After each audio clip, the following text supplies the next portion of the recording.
Hi everyone. In our first FemTalk event, we are here with you, and I want to introduce myself firstly. I am Nazrin Gulzade. As you know, I am founder of FemTech platform, and we will have every week we will have this kind of FemTalk, which are we will have some panel discussions, talks with female founders, some females, women in this sector, women in tech sectors. So, and we will discuss the common issues in this female founder lack of what is the problem in lack of female founders, general the market, tech market. So today our guest is Aina. Aina is from Namibia, but she is studying in Thailand, in Stamford University in Thailand. So Aina, welcome. How are you? Thank you. Hi, Nasreen. I'm good. How are you? Thank you. I am cool. Also, can you introduce yourself?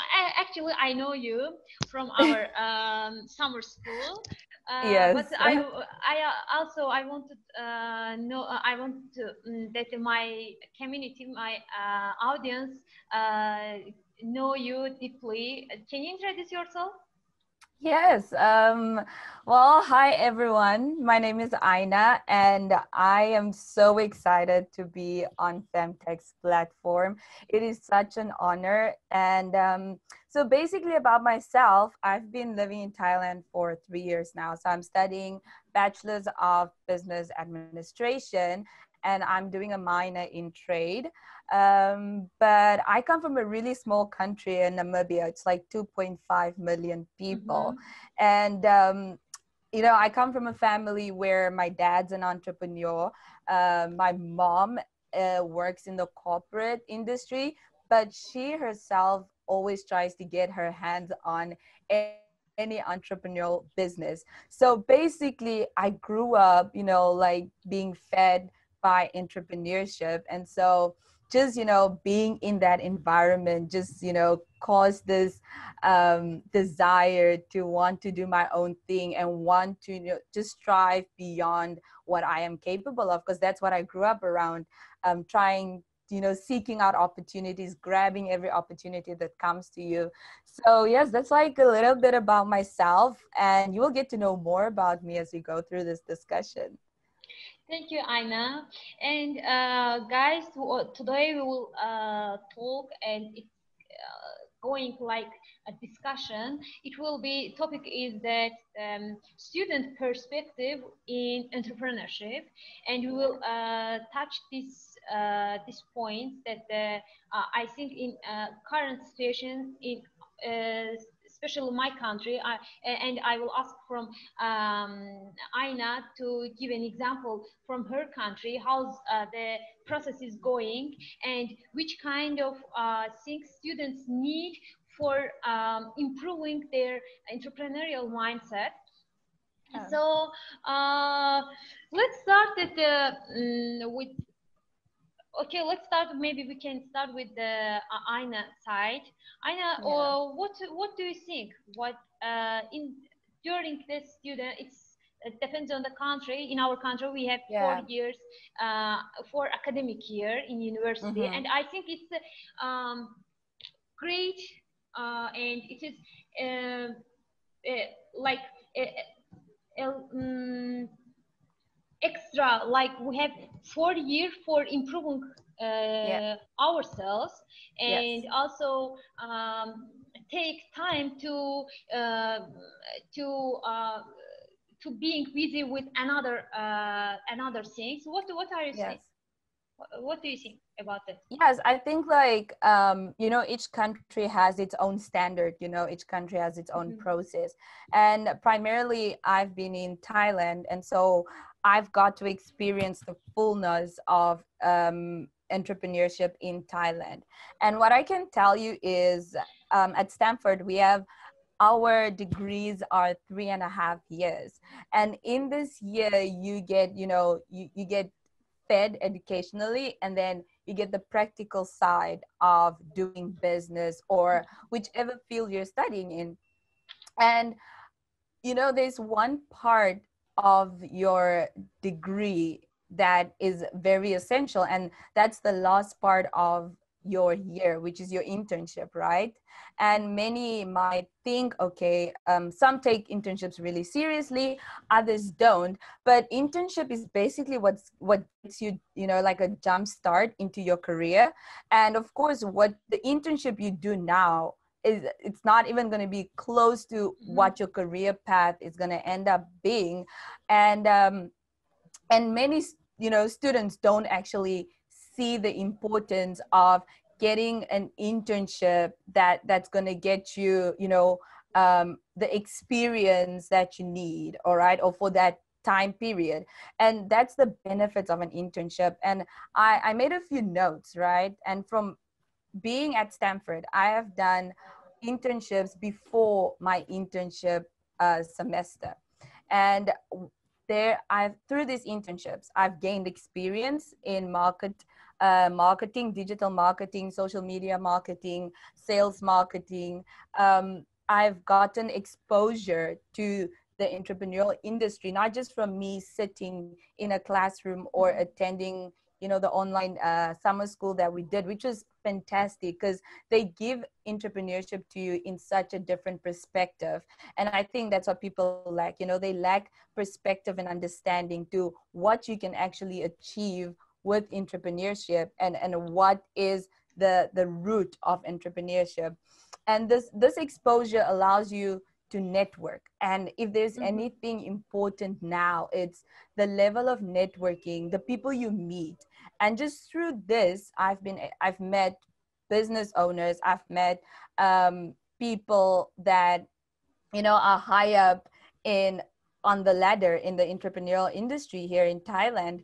I've met people that are willing to offer me internships even before I've reached that point. So networking leads you to opportunities, and then these opportunities lead you to job opportunities. So if you look at basically the words I've given, it's experience, exposure, networking, opportunities, and then job opportunities. And basically that's like the package that you get from internship, which can be either in an entrepreneurial business or a big business, because you can learn from both. And from that, you can plant your own seed of an entrepreneurial business.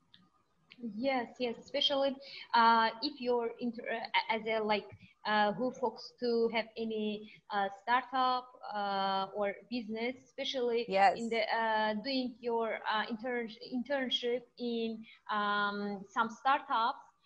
Especially you have some contribution to in the growing of this startup, and deeply you are engage with this process, and deeply how it's going and how you're together grow this startup together. Definitely. And what do you think, and what is it the problem of universities, or the university career centers, which kind of or the girls, student girls themselves should focus, or should what is the which take this responsibility, the movement, or to lead the girls to being founders. See, I would say that each and every person is equally responsible, right? Because when you look at a university setup, the same opportunities are served to women as the same opportunities served to men. And I think also out of the nature of, being a female and the nature of being a male, us women won't be as aggressive, or some won't be as aggressive at grabbing an opportunity when it is offered to you. And I've even seen this when we have workshops, when we have guest speakers at the university. I see guys talking to these guest speakers longer than women, right? And more guys standing around to, you know, get networking, get the business cards. And there already you see the same opportunity offered, but we aren't as aggressive, you know, to grab that opportunity. Mm-hmm. And the very few women that I've seen grabbing that opportunity, I've seen them secure it. So it's not that we are not capable, it's just that, you know, we should want it. And many of the women that I've seen, you know, achieve great things in entrepreneurship, and what I came to know about is they saw the opportunity, they wanted it, and they went for it. And they were not apologetic about going for it. And so what I would say is, you know, the university is responsible for, you know, setting up the platform where Mm-hmm. students can, you know, have access to certain um, internships, right? But it depends from country to country. Some countries have a list of companies that students can just, you know, apply for internships, and some other universities give the full responsibility for students to apply for their own internship, with the concept that, you know, once you graduate, we won't be the ones applying for your jobs. There won't be someone offering you a list that you have Yeah. to apply for, right? So you have to go out seeking where are the job opportunities. And so each university has its own um, you know, teaching style, Yeah. and Yeah. it just depends where you're from, where you're at, and the perspective that you have. Some see it good that universities, you know, just kind of throw the students out in the deep oceans and it's like, go swim. And then others prefer universities throwing students out in the deep oceans, but then they're like, hey, here's a life jacket for you so you don't sink. Yes. Yes. Yeah. Exactly. And maybe also I have lots of friends and Yeah. lots of my group mates also. The girls, they are they have idea. They should just bring it as a prototype. Mm-hmm. But they're scaring some of the like their future. They're not like sure that the which kind of things waiting for them. Like Yes. they're Yes. thinking that yeah, I will start after that. For example, after 2 years, I will Yours. be married, and my Yeah. startup will I will lose Will her. be flourishing and Yeah, everything. and I think in here the like especially the student time, uh, Yes. this this period is so special for girls for starting their business, starting their startups. Yeah. Yeah, of course, in this process, also their friends, their net, it's the most of the responsibility their friends also take because their Yes. network take. But as a for example, we are FemTech platform as we or another this kind of platform. Mm-hmm. Their main goal to focus to collect this kind of girls who are Yes. initiative. They have some Mm-hmm. ideas in their brain and they're planning to open their launch their startup, but they have some lacks in there, or Yeah. it can be their confidence, or it can be some actually I can say that they have idea, but there's the problem that comes from their, for example, they're thinking that I can't for example this app I want to launch I want to introduce to community this app, but I Yes. don't have any technology Mm. tech ability, tech background, Yes. so I can't do it. What do you Mm-hmm. think in this process? What we can do, like this kind of Yes. what is the obligations of the people to encourage the girls to realize their ideas. Yeah, to step out and implement the ideas, right? Yeah. I think this goes back, to what we learned during the summer school. Mm-hmm. And I think it is very important that we all come to the understanding of turning, it's not just another metaphor, but the metaphor of lemons to lemonade, right? Yeah, yeah. So, and it's sometimes it's like, oh, it's so cliche, everyone uses it. But when you come to think of it and the way that it was explained during our summer school, I was like, this is amazing. We tend to overthink, and we tend to think 5 years ahead, which is fine, for planning, which is good. But then we tend to forget the now. And if you're planning to use lemon and turn it into lemonade, you're not gonna think, is there gonna be lemons 5 years from now? Because you're using this now, right? So important thing is that women or young girls, young ladies, or general anyone who's planning, who has an idea, look, what do you have around you? That includes who, what, where, Yeah. so all your W's. And you write it down. If you want to launch an application, you're going to start by asking yourselves, who do I know? Maybe you have a friend studying IT, maybe you have a family member that worked for an IT company, maybe Mm-hmm. you have a friend that is good with design and all these things. Yes, yes, Your yes. parents, maybe they're willing to invest. So it's all about who do you know. So starting in your inner circle, and then you ask yourself, what do I know? I want to launch this application, right? It might involve an IT part, but the content of the application is probably what you know, right? So I want to launch an application in entrepreneurship. Now, I personally love entrepreneurship. I try and get my hands in everywhere that is written entrepreneurship. So the knowledge that I have is so essential, because all these other people that I know can build this application, can put everything together.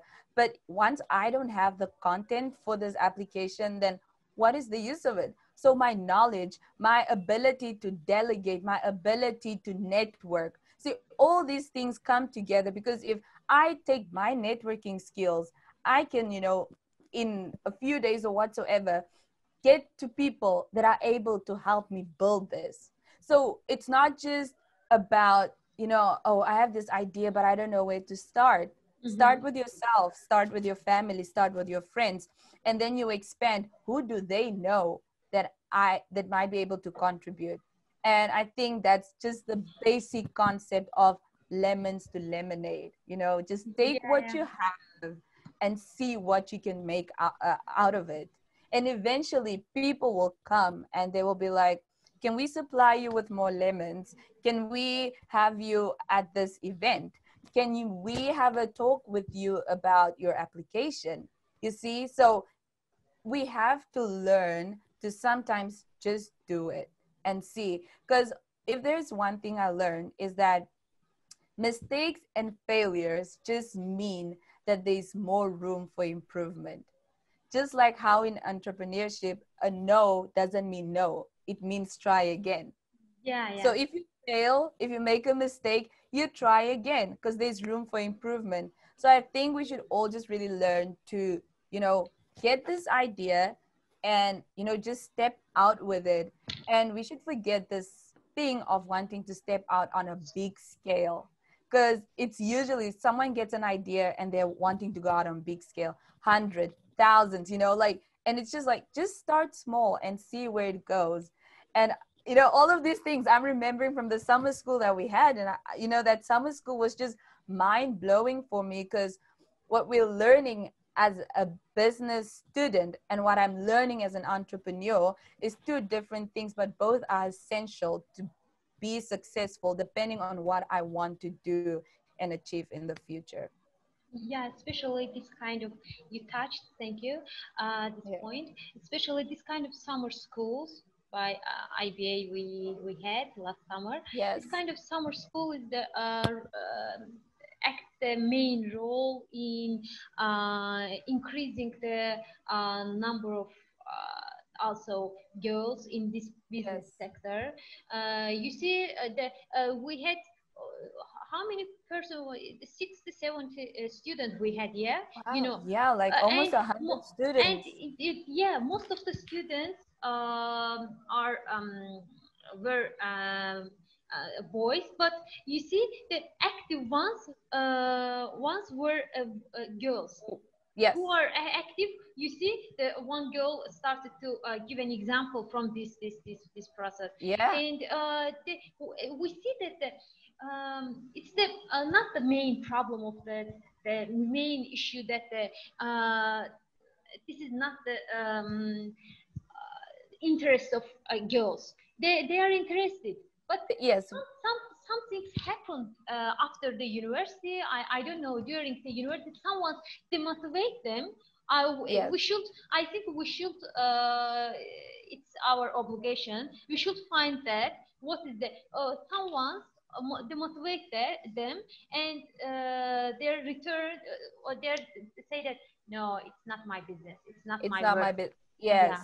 yeah, And the amazing part about it is that a lot of, during that session, hmm, that not only were they participating, not only were they giving amazing ideas, but we had some amazing entrepreneurs that yeah, were women, that went across continents, and they came and presented their business ideas, how small it started, how they were only cooking for their families, and now they're yeah, like supplying for restaurants in Pakistan. I mean, like, it just shows that just because you're starting small, it doesn't mean that you cannot end big.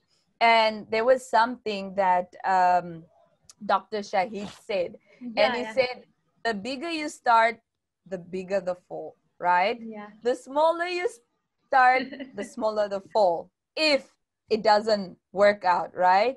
Yeah, But yeah, then we all know that there's always risk involved in business, in entrepreneurship, and sometimes we should be willing to take the risk. But it's also important to take calculated risks, and yeah, getting the idea and getting started and thinking, is it a good idea for me to start on a big scale, knowing this is the first time it's being done? Or should I start on a medium scale, on a small scale? All of these things are important to consider. But at the end of it, all I have to say is whatever it is, just start. Because once we don't start, we just keep lingering on the idea. And then before you know it, someone else got the same idea. And there they go. yeah, exactly. And from the generally globally, if we look at the numbers, if we look at the statistics, just 17 percentage of the entrepreneurs are women. It's Women. really the uh, I think that it's inequality. Like we can say that it's all the countries is like that. For example, if Yes. from my country, I can say that it's 5%, 95. It's something like. What about your country? Mm. What's the general situation? Can you give an example from your country or your in which country you are studying in Thailand? Uh, the woman action, woman in tech, how is going? The people approach to this movement. How is?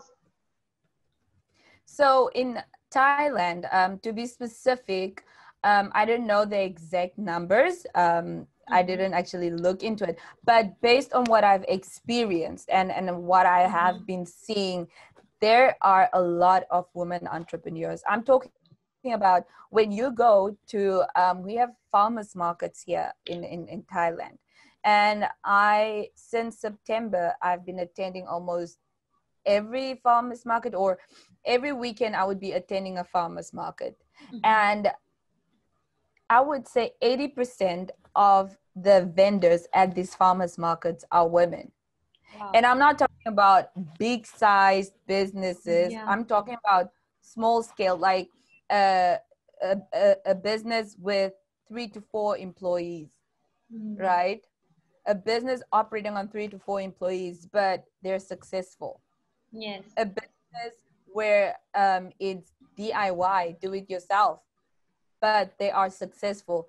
A business where women are like, I came to Thailand, and to use an example, Julia Panchkauri, she's the CEO and founder of the Banana Warrior here in Thailand, which is a plant-based vegan online shop. Wow. And she came to Thailand and she couldn't find vegan banana bread that was satisfying, or that she could indulge in, and she loved baking. So one day she went to the gym and she realized that she wanted a snack, but nothing around was something she wanted to eat.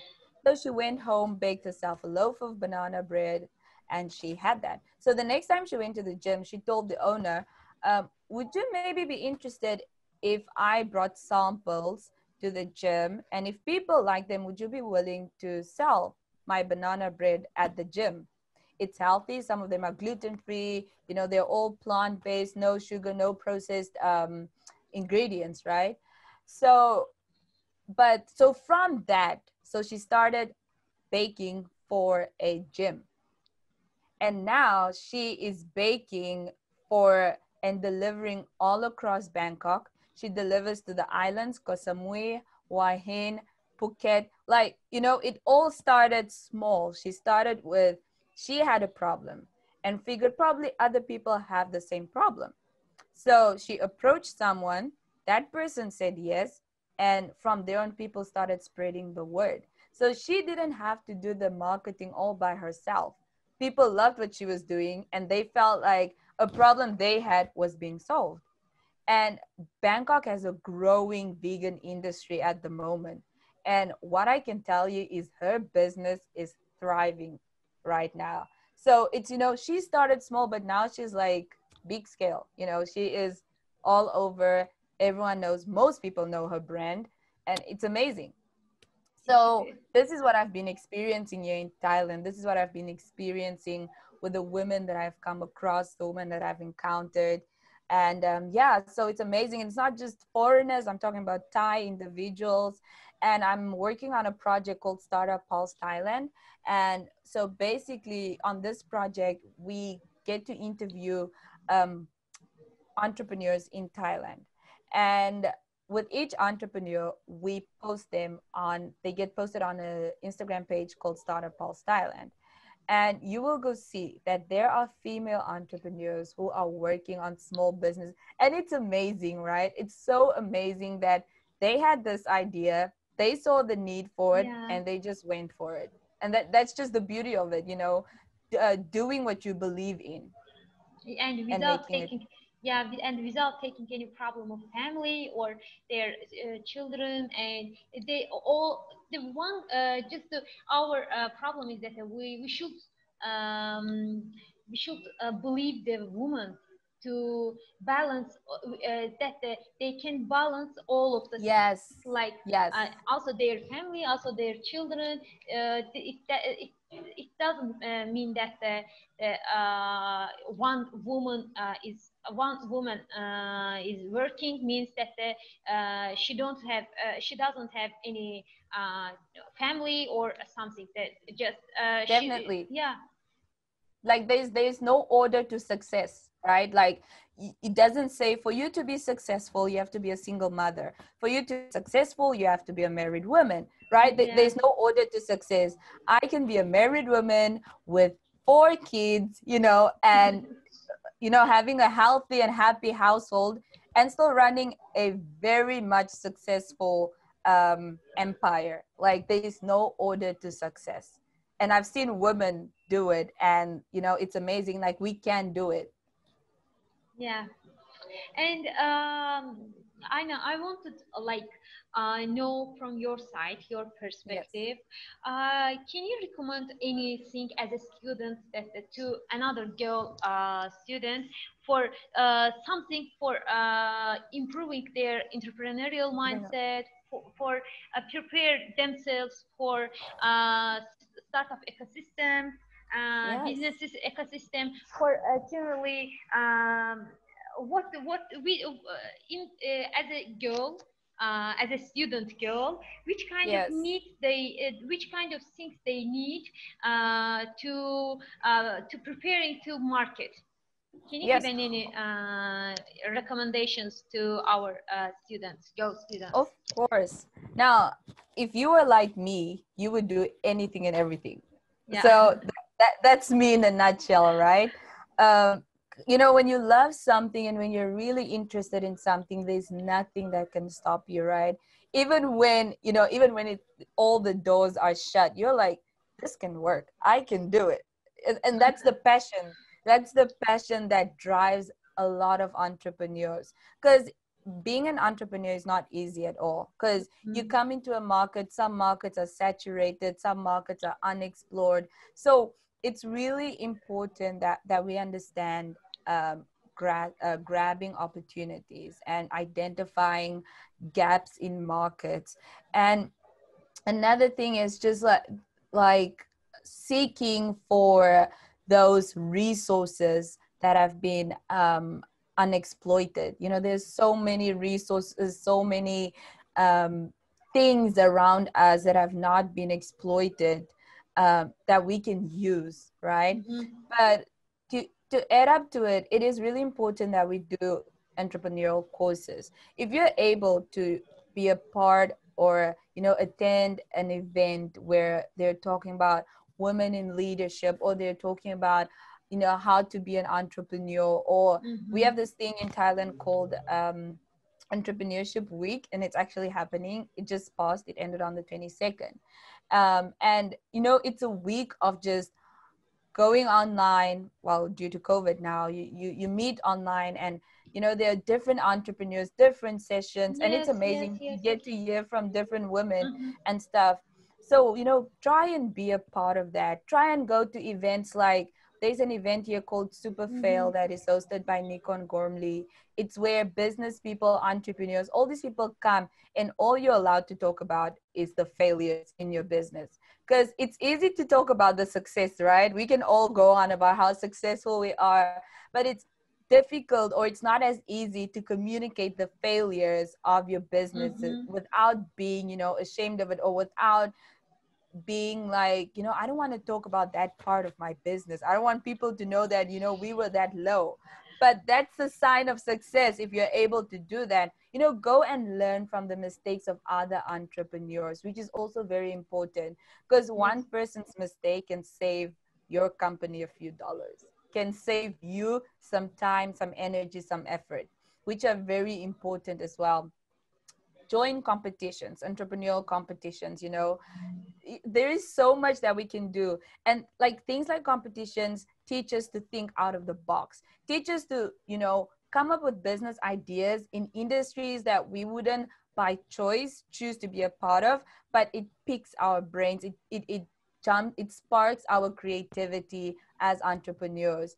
And you even get to see other ideas from other people, and you might just get a totally different entrepreneurial idea just by looking at someone presenting their idea. And then lastly, network, network, network, Network. network. Yeah. Like, I cannot emphasize how important networking is. And of course, like, we can of course like build our own empire, make it in the industry and stuff, but it is so much easier, and it is so much better when you have a network of people, because out of networking you get mentors, out of networking you Mm-hmm. get business advices, you get people who like, I will do your business accounts for free, right? Like, you get services, right? And it's so important to network, because you don't know where your next business or job opportunity lies. It might be the person next to you that you just failed to say hi to, you know so Yeah. network and network. And even if you fail, it is important to remember why you started, because many times you get discouraged during this thing, during starting a business or working on something. Always remember why you started. And during failures, allow yourself to process the failures, because when we fail, it's some, like, we are in such a time where it's like, oh, don't linger on your failures, get up and rise, and which is not wrong, but sometimes we need to process the failure so we can understand the depth of it. And sometimes when we process things, we start to see it from different perspective. We start seeing opportunities in our failures, which is, you know, the main essence of failing. Like, learn from your failures, then you rise up and you try again. And you know, that's like, if that's the best advice from my experience that I can give, and from people I've worked with as well. And if there's a quote that I go by, it's, if there are mistakes and failures, there's room for improvement. And I learned that from my dad, and he's a entrepreneur. He's a labor consultant by profession, Wow. and he runs a few other businesses as well. Cool, especially, you know, especially in the COVID-19 situation, this creates a new opportunity. Do you think like that? Like, we have all the global mentors, global women Yeah. founders. We see Yes. they're so approachable in that situation. So Yes. yeah, so the our suggestion to students, like, take this advantage and use this opportunity. Mm-hmm. How like maybe after the COVID we also continue online, because it's Yes. it will be still like a culture. But anyway, we should like be as a hunter. We should Mm-hmm. Be as a like hunter, from the definitely. every event, from every competition, doesn't matter. We should be have a network. We should use these opportunities. Yes. Yeah. So thank you, Aina, for Yes. being with us. It was really great having you Thank you for in our having me. first Film Talk event. And we will continue this kind of talks. Maybe in the future we can talk Yes. as a not a student perspective. We can talk as a mother Women in, perspective. yes, Maybe. and women running successful businesses and stuff, you know. Yes, yes, yes. And I want to say that a good luck in your career. And Thank you very I'm much. really sure that they will be the great female founder, and you will be so I want to say that good luck in your career. Yeah. Let's get in touch, and I will post this video in this call, this fan talk in our Mm-hmm. YouTube channel. So maybe in there our audience have some questions too, and Yeah. I will really appreciate it if you answers all that in on comments. So Of course, I would love to. thank you, Aina. And would you like to say any? What's your any? Yes. Yes, I just realized, right? I had a few notes here, and you know, when you talk about something, you get so lost that you don't even follow your notes. But there were like a few student entrepreneurs that I wanted to highlight, and they're all female, and Mm-hmm. all the businesses are on different sizes, so they're all different scales and stuff. And the first one I'm going to start with, her name is Anya Kutsia, and she's from Namibia, but she's currently studying in Thailand. And so she started this business idea, which resulted from a university assignment, basically. So she Mm-hmm. had this assignment, and so she was obligated to do it. But after she was done with the assignment, she was like, wait, this could actually be a really great business idea, you know, just for some extra income. As a student, we always need some extra income. So she has Upstyle 101. So she started it. They sell jewelry, hair bands, I'm talking about scrunchies, you know, Mm-hmm. all basic things. And the only, so she saw an opportunity where it was, women have a need to tie their hair, women have a need to look pretty, and you know, all these things. So she was like, how can I you know, meet their need, but not just like everyone else. So she decided to sell things that are very unique and cute and stuff like that. So when you look at her Instagram account, you're like, wow, these scrunchies, these hairbands, these earrings, these necklaces are cute. I want one, even though I don't need it. I still want it, right? Right, So yeah. that's one opportunity. And then one example. And then the next lady, Kareen, she basically is a very simple and person, and she's when I say simple, like her style, very minimalistic. And whenever she would go in the shop, she wouldn't really find something that suits her, something that she's really crazy about.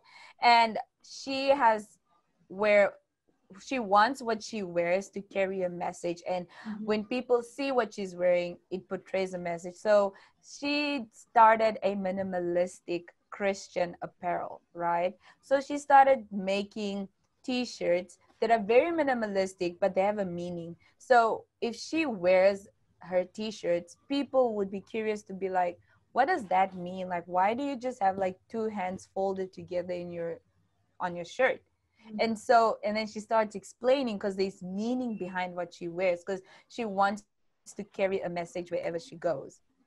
And all of these are just like small scale problems, and then people seeing the need.